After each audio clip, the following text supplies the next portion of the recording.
Hoy, en Pancho Pantalla, vamos a hablar de lo que fueron en los años 70 las novelas argentinas acá en nuestro país. Varias de ellas llegaron y con mucha fuerza y con mucha sintonía tuvieron éxito en las pantallas venezolanas.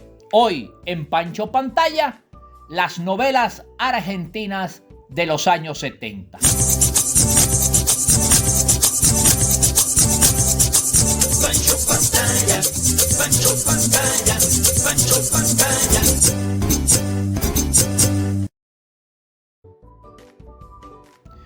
La primera de ellas fue Carmiña, una historia del escritor Abel Santa Cruz. Una historia que se hizo varias veces antes de esta versión que llegó a Venezuela en 1972, protagonizada por María de los Ángeles Medrano y Arturo Puig. Era la historia de una galleguita de los años de 1930. Era una novela de época, muy bien ambientada. Y la galleguita llegaba de allá, de la España de aquella época hasta Argentina. Se colocaba como mucama, como doméstica en la casa de un acomodado, un acaudalado hombre de negocios que terminaba por enamorarse de ella. Esta era la historia de Carmiña, esta galleguita que se robó el corazón no solo de los argentinos, sino de los venezolanos y de todos los que pudieron ver esta novela en el año de 1972. Recuerdo que Radio Caracas Televisión trajo a Venezuela a el protagonista de esta novela, Arturo Puig, para presentarlo en la Feria de la Alegría. Y fue un suceso tal que cuando las chicas vieron a Arturo Puig entrando al canal, se le abalanzaron y prácticamente lo desvistieron en el furor, en la emoción de ver al protagonista de Carmiña en vivo aquí en nuestro país. Esta fue Carmiña de 1972. Luego, en 1973, llega una historia protagonizada por Soledad Silveira y Arnaldo Andrés. Eran jóvenes protagonistas allá en el sur. Soledad Silveira tuvo varios éxitos después de Pobre Diabla, y Arnaldo Andrés ni se diga, aunque él era paraguayo, hizo toda su carrera allá en Argentina y a razón de esta Pobre Diabla fue traído a Venezuela por Venevisión para protagonizar junto con Chelo Rodríguez la célebre Rafaela. Esta Pobre Diabla de 1973 fue una novela escrita por Alberto Migré y contaba, entre otras cosas, las aventuras de Marcela, una joven vendedora ambulante de café que se enamoraba de un millonario, el cual, para poder heredar, tenía que contraer matrimonio. Él era renuente al matrimonio, sin embargo se casaba con esta Pobre Diabla llamada Marcela y la llevaba a vivir a su casa porque esa era la condición que había puesto su padre para dejarle el dinero. Era un hombre negado a la relación matrimonial, pero que al final se termina enamorando de Marcela, esta vendedora de café ambulante de la novela de 1973.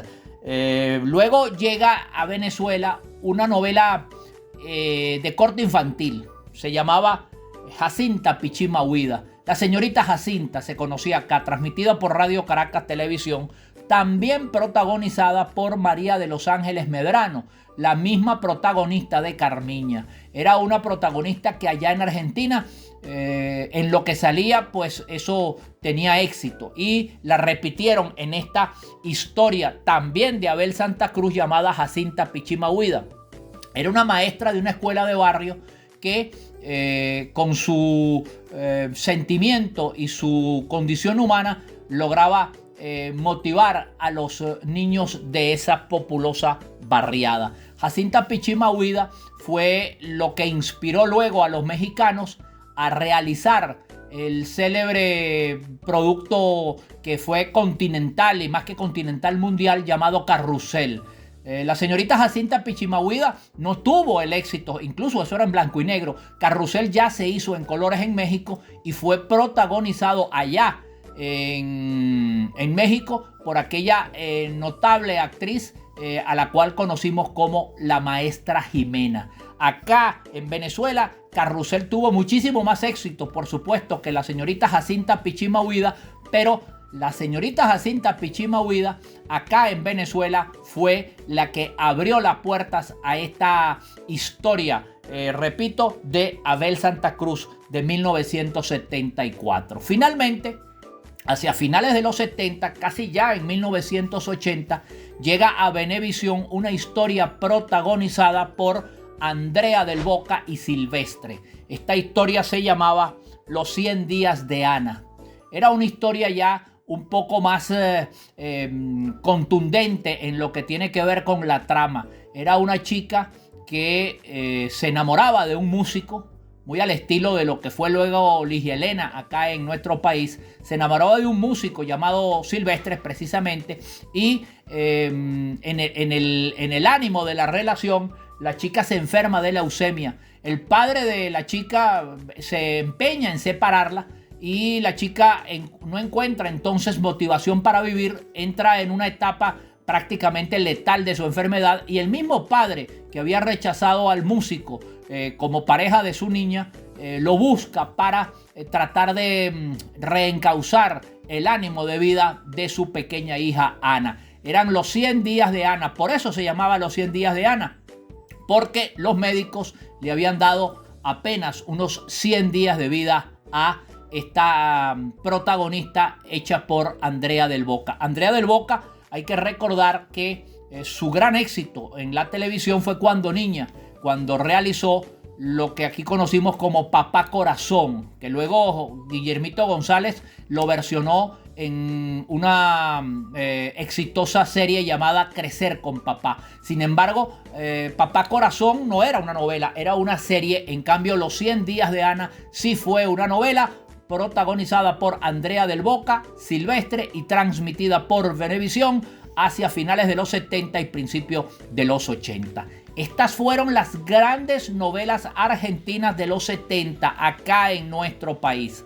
Carmiña, Jacinta Pichima Huida, Pobre Diabla y Los 100 días de Ana fueron lo que yo vi en TV.